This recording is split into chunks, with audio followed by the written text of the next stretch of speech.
I'm Batman.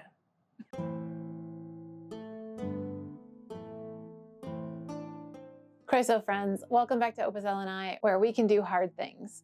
December is a busy time for us. Not only are the holidays approaching with the speed of a train at the end of a tunnel, my birthday is also this month, and just about every SCA group has some kind of winter celebration event, especially my partner's group.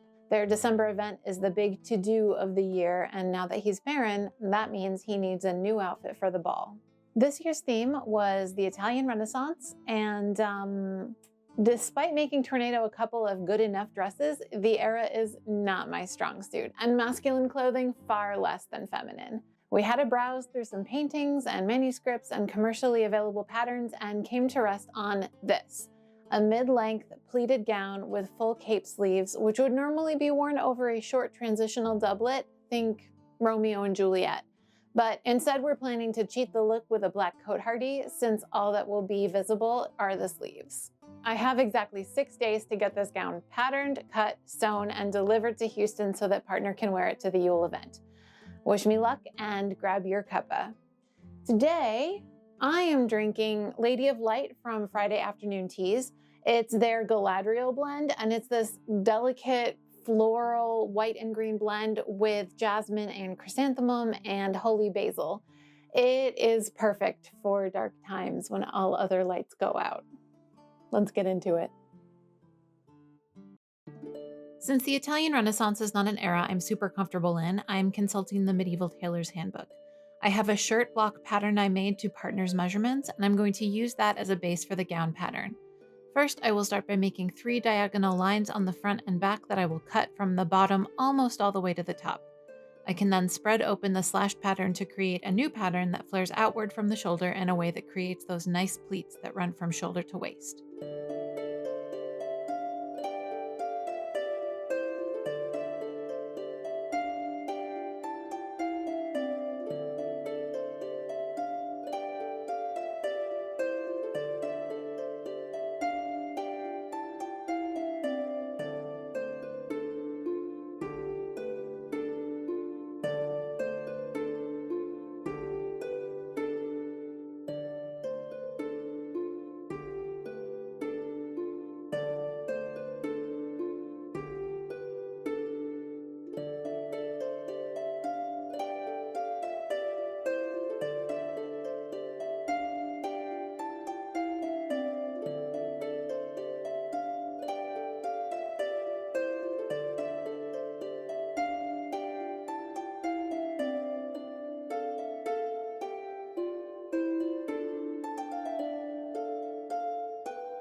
In the same way I slash and spread the front and back, I'm also doing something similar with the sleeves.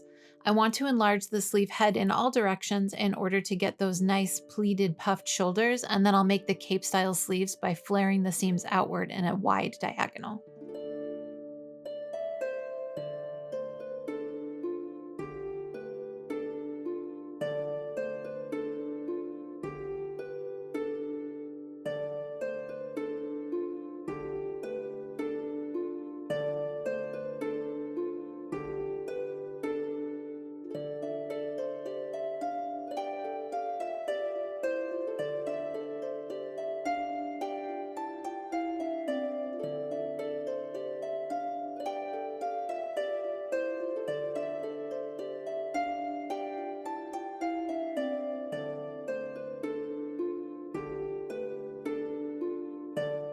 Pattern placement was a bit of a pain with the brocade because it's a directional fabric, meaning that all of the pieces need to point up the same way or it starts to look like I made mistakes.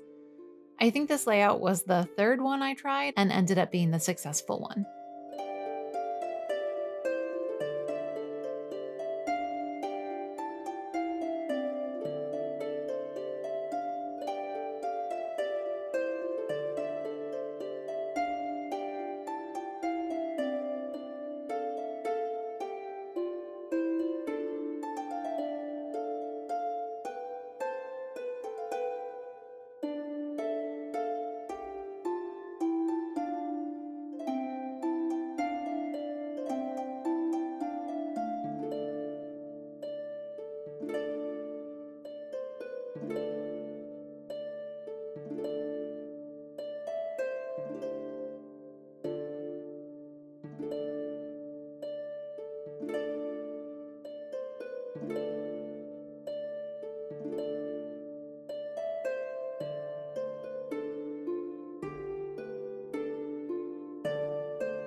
With the linen, directionality doesn't matter as much, but I already had the layout plan in my head, so I just went for it. The pattern has no seam allowances, so it's important to leave enough space between the pieces to add those when I cut everything out.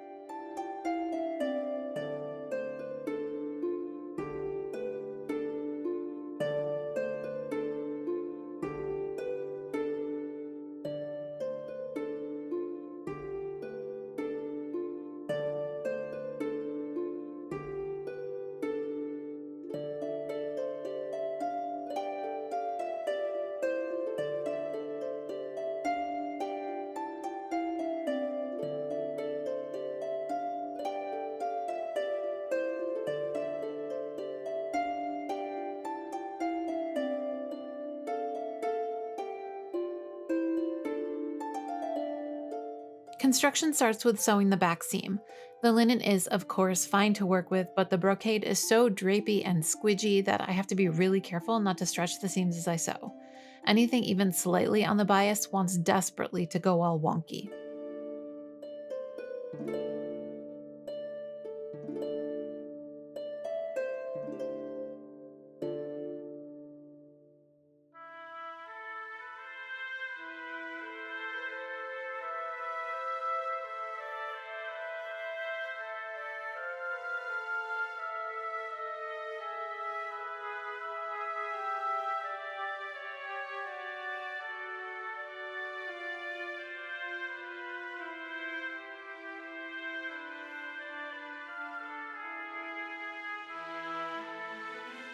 All of these internal seams are going to be serged because this brocade, like most, is incredibly prone to fraying, and every seam needs to be finished, even ones that aren't exposed. Internal seam finishing isn't as critical for the linen, but keeping the workflow consistent between fashion and lining fabrics helps me not miss steps. Next is sewing together the shoulder seams. You may have noticed that the pattern pieces have curved shoulder seams thanks to the slash and spread method of flat drafting. This allows the gathers to start right from the shoulders, but causes some instability since every part of the shoulder seams is on a different amount of bias. In order to prevent those seams from stretching out along the bias and also to give some support against the weight of the massive winged sleeves, I'm going to sew the shoulder seams together and then sew in a length of cotton twill tape to both brocade and linen layers.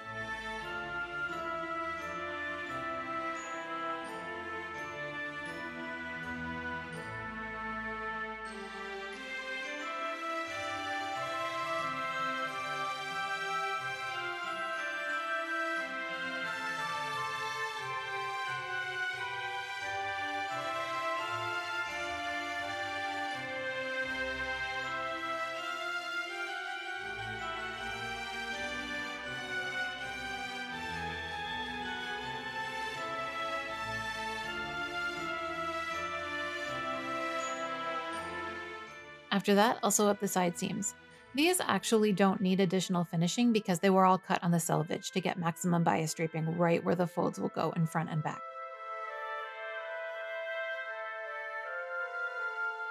Moving on to the cape sleeves. I'm going to start by sewing the sleeve into the standard tubular sleeve shape and then double checking that the placement of the slit in the front of the sleeve is correct.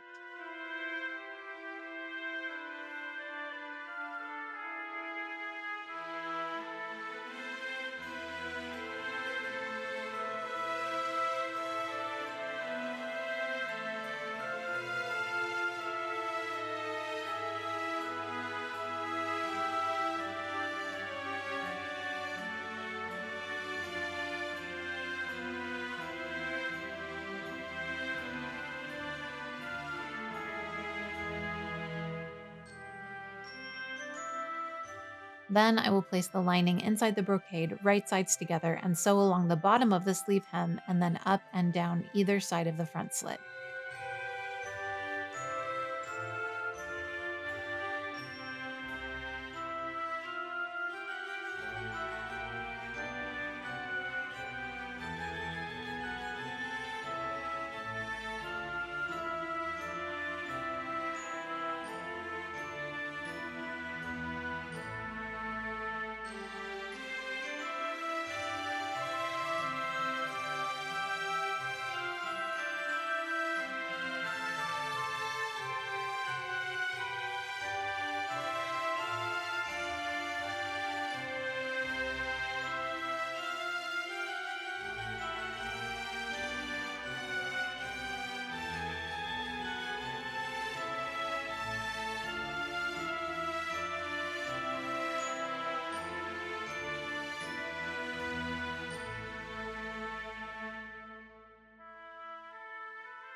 Once that is finished, I am going to clip any corners that need it, then serge all of those seam allowances just in case. Then I can turn the sleeve right side out through the open sleeve head and press everything nice and flat.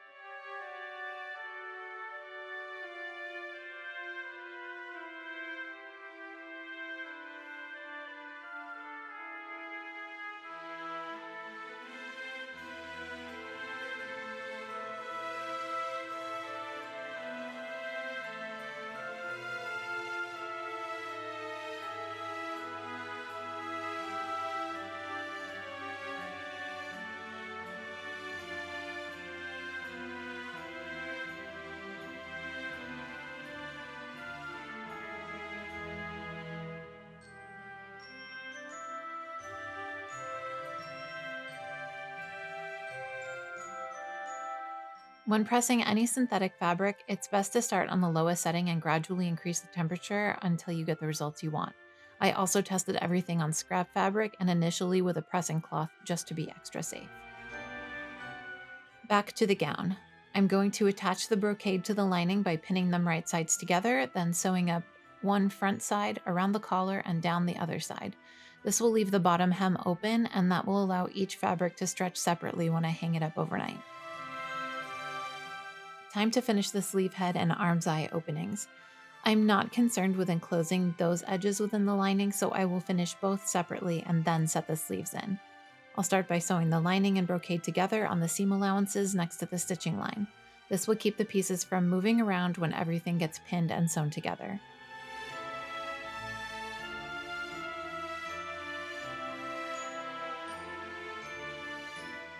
Then I can finish the raw seam allowances. I'm serging quite close to the stitching line because I don't want to clip those curves and risk everything unraveling. Next, sleeve insertion. First, I'll pin the underarm curves together, and then I can gather the remainder of the sleeve cap into the top of the shoulder with 3 sets of mirrored knife pleats.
Thank you to all of my current and continuing Ko-fi members. Your support and the support of all of my members and croissants makes it easier to do what I do and to provide quality content for everyone. Thank you all so much. Stick around after this brief commercial break to see the finishing touches. After a quick try on to make sure everything is progressing well, it is, and letting the gown hang overnight to let the bias stretch do its thing, it's time to level the hem. I learned my lesson about squidgy brocades when I made Partner's black and gold half cape, so I'm skipping straight to leveling and pinning the hem on the hanger. I'm doing the brocade first, and then I will match the linen to it after.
Once the hem is leveled, I'll pin the 2 layers together about 3 inches up from the hem all the way around the gown.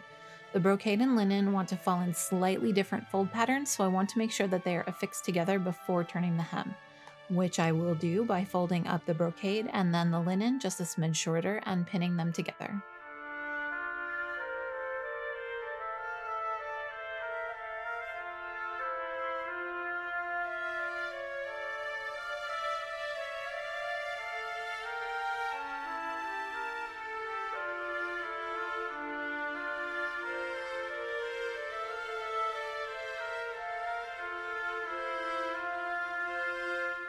After the hem is all pinned, I can take the gown off the hanger and start the hemming process. I'm doing it by hand both because I want as invisible a finish as possible and because I don't trust a sewing machine to neatly sew that much bias. I'm using a simple felling stitch in black linen thread about 1/4 of an inch apart all the way around.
If you're not sewing frantically the night before an event, is it really even a project? According to the Medieval Tailor's Handbook, the front of the gown should be closed with hooks and eyes all the way up, but I don't have enough time, or hooks and eyes for that matter.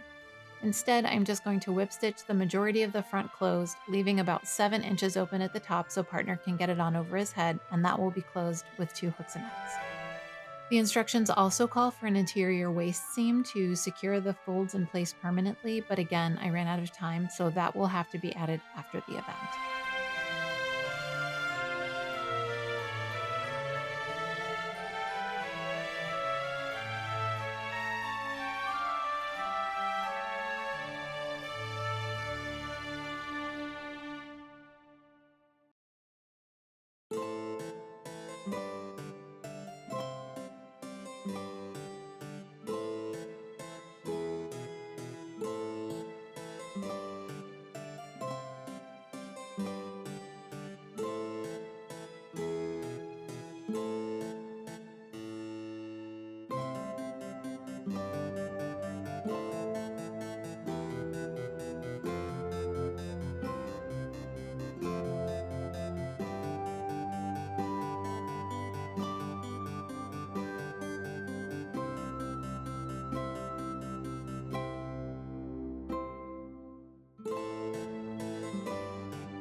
Plot twist, I didn't actually get to go to Yule. Tornado got sick on Friday night and we ended up having to stay at partner's house while he went to the event.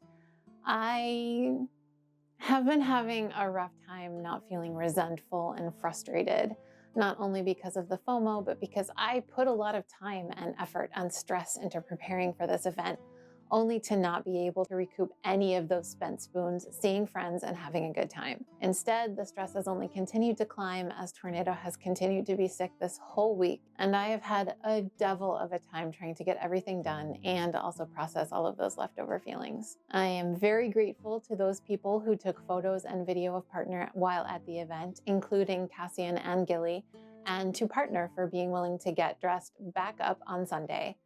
If you enjoyed this video, be sure to like and subscribe, click the bell for notifications if you like, and consider sharing this or any of my videos. If you're interested in finding me on social media, I am at Opus Elenae everywhere, and those links will all be in the description.